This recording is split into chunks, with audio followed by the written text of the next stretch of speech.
पिछले जन्म के संस्कार इस जन्म में आदत बन जाते हैं। इस जन्म की आदतें अगले जन्म में फिर संस्कार बन जाएंगी। फिर अंत कहाँ है? अंत है इस बात में, इस सत्य को जान लेने में कि तुम संस्कार नहीं हो, तुम आदत नहीं हो। अंत है इस सत्य के प्रति जाग जाने में कि तुम पृथक हो। अंत है होश में, अंत है साक्षी भाव में। निश्चित ही तुमने कल भी क्रोध किया था, परसों भी क्रोध किया था, आदत बन गई। आज किसी ने जरा सा उकसा दिया, अंगारा तो था ही भीतर, रोज रोज संभाला था, हो गए। राख भी जमी थी तो बस ऊपर जरा सी परत थी, किसी ने फूंक मार दी, परत झड़ गई, अंगारा बाहर आ गया, तुम क्रोध से भर गए। आज तुम क्रोध करोगे, कल के लिए फिर और तैयारी हो गई।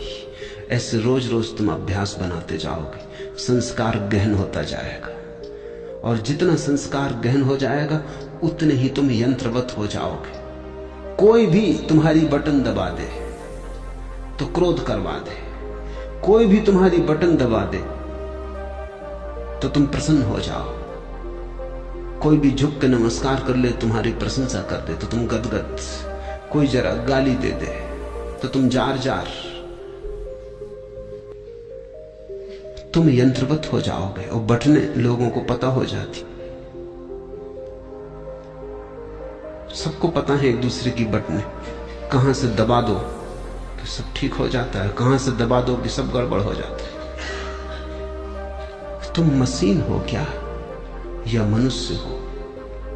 मनुष्य होने का इतना ही अर्थ है कि कोई तुम्हारी क्रोध की बटन दबाए चला जाए, लेकिन तुम कहते हो नहीं करना, तो बटन दबती रहती, वो आदमी थक जाता, लेकिन तुम क्रोध नहीं करते।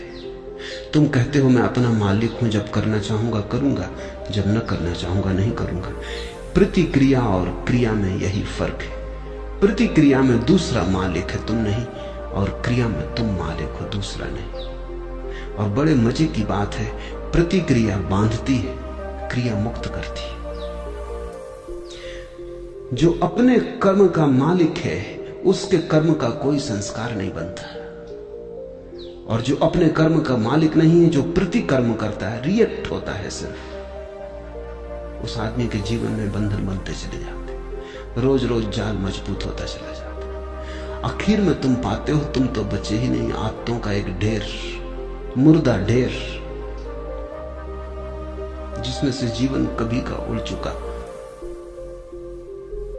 पक्षी तो जा चुका है जीवन का बहुत पहले, कटघरा छूट गया है, पिंजड़ा छूट गया है। जागो इसके पहले कि देर हो जाए, और आदतों से मुक्त होना शुरू करो। मैं तुमसे ये नहीं कह रहा कि बुरी आदतों से मुक्त हो जाओ और भली आदतें बना लो। तुम्हारे महात्मागण तुमसे यही कह रहे हैं, वो तुमसे कहते हैं बुरी आदतें छोड़ो, अच्छी बनाओ। मैं तुमसे कहता हूं आदत छोड़ो। बुरी और अच्छी आदत से कोई फर्क नहीं पड़ता। लोहे का हो पिंजड़ा की सोने का, क्या फर्क पड़ता है? एक आदमी को सिगरेट पीने की आदत है, सारी दुनिया बुरी कहती। दूसरे को माला फेरने की आदत है, सारी दुनिया अच्छा कहती। जो सिगरेट पीता है वो अगर न पिए तो मुसीबत मालूम होती, जो माला फेरता अगर न फेरने दो तो मुसीबत मालूम होती। दोनों गुलाम हैं। एक को उठते से सिगरेट चाहिए, दूसरे को उठते से माला चाहिए। माला वाले को माला न मिले तो माला की तलफ लगती, सिगरेट वाले को सिगरेट न मिले तो सिगरेट की तलफ लगती।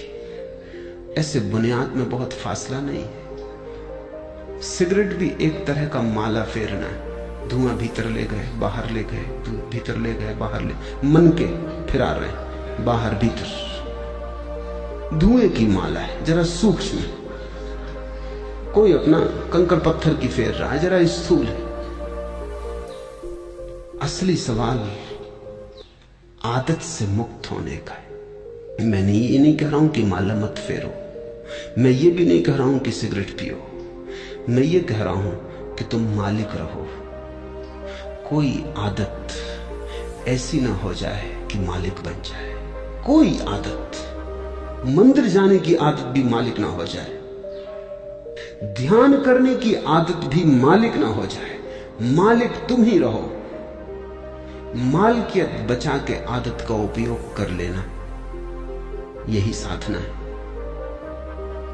मालकियत खो दी और आदत सवार हो गई तो तुम यंत्रवत हो गए, तब तुम्हारा जीवन मूर्छित है। ऐसे लोग हैं जो मेरे पास आके कहते हैं कि अगर पूजा ना करें रोज तो बेचैनी लगती। वो सोचते हैं कि बड़ी धार्मिक घटना घट गई उनके जीवन। मैं उनसे पूछता हूं पूजा करने से कुछ आनंद मिलता है? कहते हैं आनंद तो कुछ नहीं मिलता, लेकिन ना करें तो बेचैनी लगती। यही तो सिगरेट पीने वाला कहता है। वो कहता है कि उससे पूछो कुछ आनंद मिलता होगा। आनंद क्या रखा है? आनंद तो कुछ नहीं मिलता, कभी कभी खांसी जरूर आती। आनंद तो कुछ भी नहीं मिलता, लेकिन ना पियो तो बेचैनी मालूम होती। इसे तुम थोड़ा सोचो। इसी को मैं यंत्र हो जाना कहता हूं कि जिससे कुछ भी नहीं मिलता है, उससे भी न करने पर बेचैनी मालूम होती। उपलब्ध कुछ भी नहीं होता है, पाने को कुछ भी नहीं है, लेकिन छोड़ने में मुसीबत, क्योंकि आदत ने पकड़ा है। अब आदत इतना ही कर सकती है, करो तो कुछ ना मिले, ना करो तो कुछ खोता मालूम पड़े।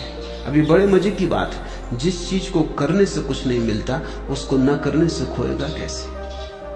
कुछ खोता नहीं, सिर्फ पुरानी आदत, पुरानी लकीरों पर न चलने से अड़चन मालूम होती।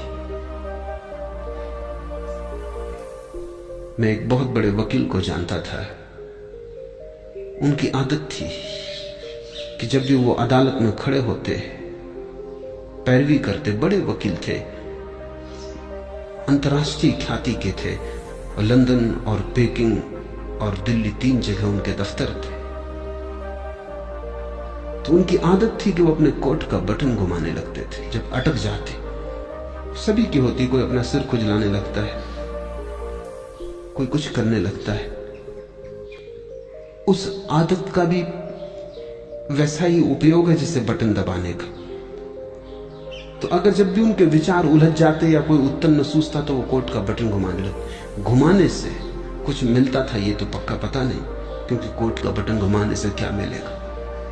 और जिसकी बुद्धि उलझी हुई हो, समझ में ना आ रहा हो, वो कोई कोट के बटन घुमाने से कुछ बात समझ में आ जाएगी। लेकिन विरोधियों को ये बात दिखाई पड़ गई कि वो जब भी उलझ जाते हैं तो बटन घुमाते। एक बड़ा मुकदमा था, एक बड़ी स्टेट का मुकदमा था, प्रिवी काउंसिल में लाखों का मामला था। तो विरोधी वकील ने उनके सोफर को मिला लिया, कुछ पैसे दिए और कहा कि तू इतना करना, उनके कोट के ऊपर का बटन तोड़ देना। तो वो जब अदालत में अपना कोट लेके हाथ में रख के आए तो वो बटन नदारद था। तो उस वक्त उन्होंने देखा भी नहीं, कोट डाल लिया। जब वो पैरवी करने लगे और वक्त आया, हाथ कोट के बटन पर गया, बस सब गड़बड़ हो गया। जैसे मस्तिष्क ने सांस छोड़ दिया, कुछ सूझबूझ ही ना रही, चक्कर सा मालूम हुआ, बैठ गए। पहला मुकदमा हारे वो मुझसे कहते थे कि उस बटन से मुझे मिला तो कभी कुछ नहीं, लेकिन गंवाया मैंने बहुत। उस बटन के घुमाने से कुछ मुझे सूझबूझ आती थी ऐसा भी नहीं था, लेकिन बटन न पाके बस मैं समझ ही ना पाया कि अब क्या करूं।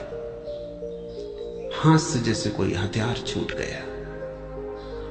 भरोसा किए बैठे थे और वक्त पर जिस पे भरोसा था वो दगा दे गया।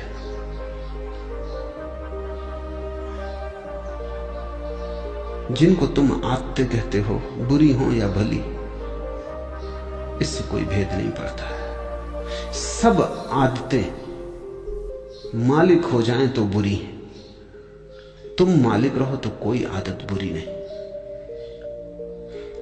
गुलामी बुरी है, मालकियत भली है। मेरी परिभाषा यही है। संस्कार बन रहे हैं प्रतिपल, आदतें निर्मित हो रही हैं। तुम जरा दूर खड़े रहो, तुम अपनी मालकियत मत खो। निश्चित जीवन में आदतों की जरूरत है। अगर आदतें न हो तो जीवन बहुत कठिन हो जाए। आदतें जीवन को सुगम बनाती। तुम टाइपिंग सीखते हो या कार चलाना सीखते हो, अगर आदत न बने और रोज रोज फिर वहीं खड़े हो जाओ जहां पहले दिन खड़े हुए थे, फिर देखने लगो कि अब टाइप करने का फिर मौका आया, फिर सीखो, या कार चलाने का फिर नौबत आ गई, अब फिर से सीखो, तो जिंदगी बहुत असंभव हो जाए। तुम कार चलाना एक बार सीख लेते हो, आदत बन गई, फिर हाथ ही काम किए चले जाते हैं, फिर तुम्हें ध्यान भी देने की जरूरत नहीं होती।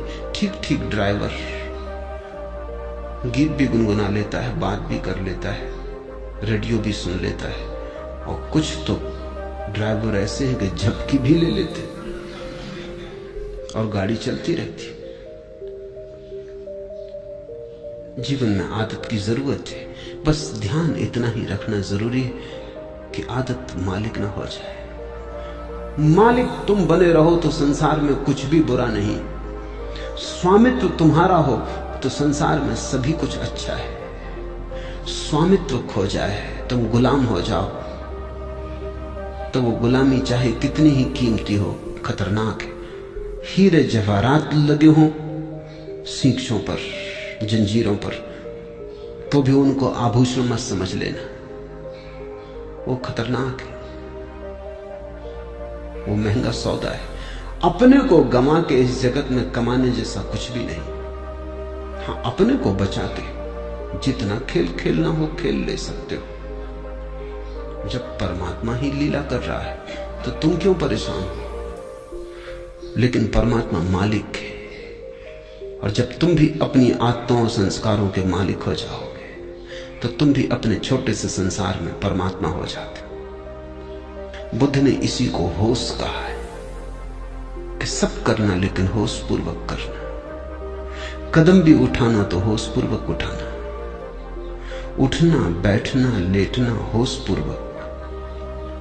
कोई भी चीज बेहोशी में मत करना। अगर तुम होश को साधते रहो तो आदत तो बनती रहेगी, आदत का तुम उपयोग करते रहोगे, लेकिन आदत के पीछे होश की धारा भी बह रही। चैतन्य का दिया भी जल रहा है, वो भी निर्मित हो रहा है, उसकी भी सघनता बढ़ रही, उसका भी प्रकाश गहन होता जा रहा है।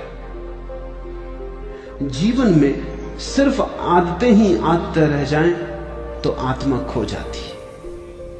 आदतों के पीछे तुम भी रहो अलग पृथक, और इतनी तुम में मालकियत हो कि किसी आदत को अगर तुम छोड़ना चाहो तो इसी क्षण छोड़ दो, लौट के दोबारा सोचने की जरूरत भी ना पड़े। मैंने सुना है कि जब पहली दफा उत्तर ध्रुव पर यात्री पहुंचे तो वो एक बड़ी मुसीबत में पड़े। 3 महीने का भोजन था, वो चुक गया, और कोई 15-20 दिन उन्हें भूखे उपवास में गुजारने पड़े। कभी मछली पकड़ लेते तो ठीक, कभी ना पकड़ पाते तो मुश्किल। जहाज उलझ गया, बर्फ में फंस गया। लेकिन उन यात्रियों का जो कैप्टन था, उसको सबसे ज्यादा जो मुसीबत आई वो भोजन की नहीं थी। लोग बिना भोजन के रहने को तैयार थे, यात्रियों का दल। सिगरेट की सबसे ज्यादा मुसीबत खड़ी हुई, सिगरेट खत्म हो गई तो लोगों ने जहाज की रस्सियां काट काट के पीना शुरू कर दी। कैप्टन घबराया, उसने कहा अगर 20 दिन ये सिलसिला रहा तो फिर हम कभी वापस ना पहुंच पाएंगे। तुम रस्सियां ही काटे डाल रहे तो ये जहाज आगे कैसे बढ़ेगा, ये पाल गिर जाएंगे। मगर लोग इतने दीवाने सिगरेट पीने के लिए कि कैप्टन करे भी क्या। एक आदमी, बाकी सब सिगरेट पीने वाले, उनका करो भी क्या। वो रात को चोरी से काट लें, इधर उधर से काट लें।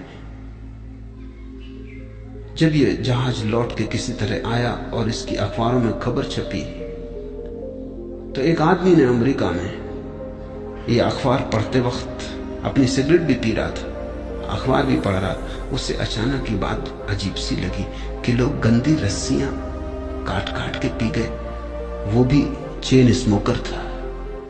उसने सोचा, हाथ में सिगरेट थी, उसने सोचा कि क्या यही गति मेरी होती अगर मैं भी उनके साथ होता, क्या मैं भी रस्सियां काट के पी जाता।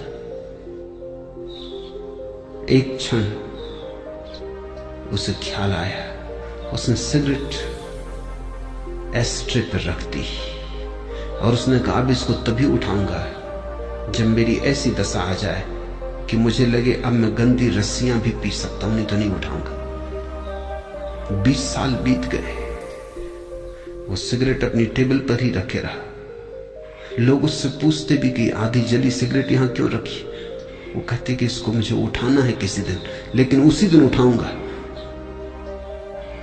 जिस दिन मेरी पीड़ा ऐसी हो जाएगी कि आदत बड़ी और मैं छोटा हो जाऊंगा। लेकिन मैं प्रतीक्षा कर रहा हूं, वो घड़ी आती नहीं। 20 साल बीत गए, मैंने 20 साल से सिगरेट नहीं पी है और याद भी नहीं आई है। मैं याद करने की कोशिश कर रहा हूं कि कभी भी आ जाए, क्योंकि मैं जानना चाहता हूं किस मुसीबत में जहाज के लोगों को रस्सियां पीनी पड़ेंगी। लेकिन वो कभी ना आई। उसने अपना संस्मरण लिखा, मैं संस्मरण पढ़ रहा था। उसने संस्मरण में लिखा है, मैं समझ नहीं पाता कि क्या बात हो गई, क्योंकि पहले भी मैंने कई बार सिगरेट छोड़ना चाहिए थी लेकिन नहीं छोड़ सका था। कई बार छोड़ी भी थी तो 2 दिन के बाद फिर पीने लगा था। लेकिन क्या हुआ, अब तो मैं छोड़ा भी नहीं था, सिर्फ प्रतीक्षा कर रहा हूं कि जब भी आदत पकड़ लेगी और झकझोर डालेगी तो पीऊंगा। लेकिन मैं सिर्फ ये जानना चाहता हूं कि मैं भी उस जहाज में अगर होता तो क्या मैंने रस्सियां पी होती। 20 साल से आदत आई नहीं, मेरी समझ में नहीं आता कि हुआ क्या। उसकी समझ में नहीं आ रहा क्योंकि उसे ध्यान का कुछ पता नहीं, होश का कुछ पता नहीं। इसने छोड़ी नहीं है सिगरेट, छूट गई होश के कारण, क्योंकि वो एक ही होश साधे हुए है कि जब इतने जोर से तलफ पकड़ेगी कि मैं रस्सियां पी लेता तभी पीऊंगा। लेकिन उस होश के कारण तलफ नहीं पकड़ती। होश हो तो तलफ पकड़ती ही नहीं। अब उसे कोई होश को जानने वाला मिले तो उसे उत्तर मिले, लेकिन अनजाने उसने होश साध लिया है। तुमसे मैं कहता हूं, जो जो आदत तुम्हें पकड़े हो, जबरदस्ती पकड़े हो, उसके प्रति होश साधना। मैं तुमसे नहीं कहता सिगरेट पीना छोड़ो, मैं कहता हूं होश पूर्वक पियो।